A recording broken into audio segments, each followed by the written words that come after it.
Also, yesterday, Bret Baier had an interview with Bernie Sanders. Yes. And Bernie is on this trip, the oligarch tour, all over the country and getting big crowds. And he preaches about how the wealthy, how the rich are controlling our political system. And he wants to stand with the working class. But then Bret asked him, if that's the case, and you're so into the carbon footprint and so into energy, why are you flying on a private plane? Isn't that hypocritical? Listen to this. When's the last time you saw Donald Trump during a campaign mode at National Airport? No. It doesn't. But he's also not fighting the oligarchy. No. You run a campaign and you do 3 or 4 or 5 rallies in a week. The only way you can get around to talk to 30,000 people. Think I'm going to be sitting on a waiting line at United waiting, 30,000 people are waiting? That's the only way you can get around. No apologies for that. That's what campaign travel is about. We've done it in the past. We're going to do it in the future. No one is asking you to apologize, but stop bashing other people for using their private jet. By the way, you can pull it off with United. You're just going to have to stay in line long. You're going to have to deal with all the delays that all of us, the American people that you say that you represent, have to deal with. And by the way, President Trump has never shied away from being the flashy businessman Wealthy. that has wealth. He never bashes wealth. That's what he does. So it is this that goes against his message. Remember, he used to say he was against the millionaires and billionaires, but when he became a millionaire, he stopped saying the millionaires. He only says billionaires now. When he talks, my eyes roll in my head. He says the same thing all the time. He's done the same thing for 50, 60 years. He brings nothing to the table except for he's never done anything. He's never implemented anything. He can't say, what I've done in my small town, what I've done in Vermont, what I've been able to transform, the legislation I sponsored, nothing. All he does is rant and rave in an isolated party and be critical of people.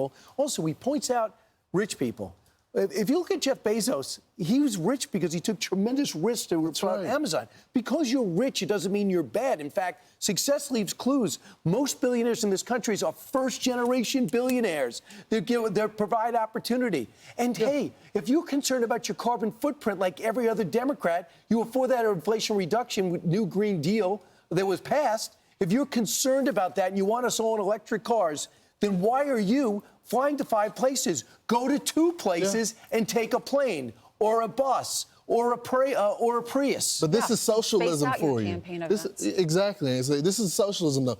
Always the people that are part of the socialist regime always have special exemptions for themselves. He preaches one thing and does another. Yeah, Joe Biden was also interviewed by the BBC. It was his first in-depth interview since he left office. And he talked about the decision to drop out of the race, saying it was difficult. Well, Bret Baier asked Bernie Sanders about that. Listen.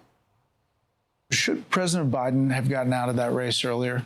But I'm not going back a year. You're not going back? No, I'm not. I don't want to. Isn't that a big part of where the Democratic Party is? No, it's not. It's nothing to do with Biden right now or Kamala Harris. The question is, what is the fundamental issue in politics? Which side are you on? So right now, you have massive income and wealth inequality. You have the rich getting richer. Wealthiest people, large corporations control our economy. Billionaires control our political system. The question is, do you stand with the working class, with the elderly, with the kids, or do you stand with big money? Well, that's a great question. That's another question.